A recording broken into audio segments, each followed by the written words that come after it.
ஒகேனக்கலில் தண்ணீர் வரத்து அதிகரித்துள்ளதாக அண்மை செய்தி வெளியாகியுள்ளது. தருமபுரி மாவட்டம் ஒகேனக்கலில் தண்ணீர் வரத்து அதிகரித்துள்ளது. நீர்வரத்து அதிகரிப்பு காரணமாக ஒகேனக்கலுக்கு வரும் சுற்றுலா பயணிகள் மகிழ்ச்சி அடைந்து உள்ளனர். அதனை அண்மை செய்தியாக பார்த்துக் கொண்டிருக்கிறோம். தமிழ்நாடு, கர்நாடகா காவேரி நீர்பிடிப்பு பகுதியில் பெய்த மழையின் காரணமாக ஒகேனக்கலில் தண்ணீர் வரத்து அதிகரித்துள்ளது. இதனால் சுற்றுலா பயணிகள் மகிழ்ச்சி அடைந்து உள்ளனர். இது தொடர்பான முழுமையான விவரங்களை செய்தியாளர் ஸ்ரீதரன் வழங்க கேட்கலாம். ஸ்ரீதரன், இது குறித்த விரிவான விவரங்களை பகிர்ந்துக்கங்க. வணக்கம் அரசி.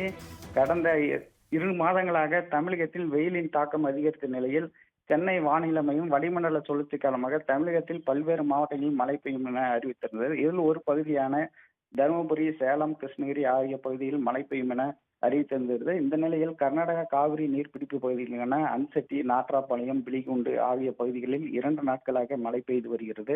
இதனால் நேற்று முன்தினம் 1000 கனஅடி, 1500 கனஅடியாக தமிழக எல்லை பகுதியால் பிலிகுண்டிற்கு வந்து கொண்டிருந்தது. தற்பொழுது காவிரி நீர்பிடிப்பு பகுதியில் மழையின் காரணமாக தொடர்ந்து நீர்வரத்தானது தமிழக எல்லை பகுதியான பிலிகுண்டில் 3000 கனஅடியாக அதிகரித்து வந்து கொண்டுள்ளது.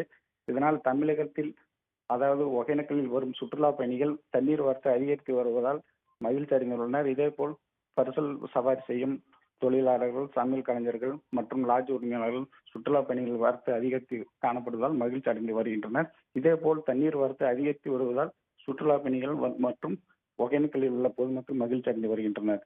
அரசி, விவரங்களுக்கு நன்றி ஸ்ரீதரன்.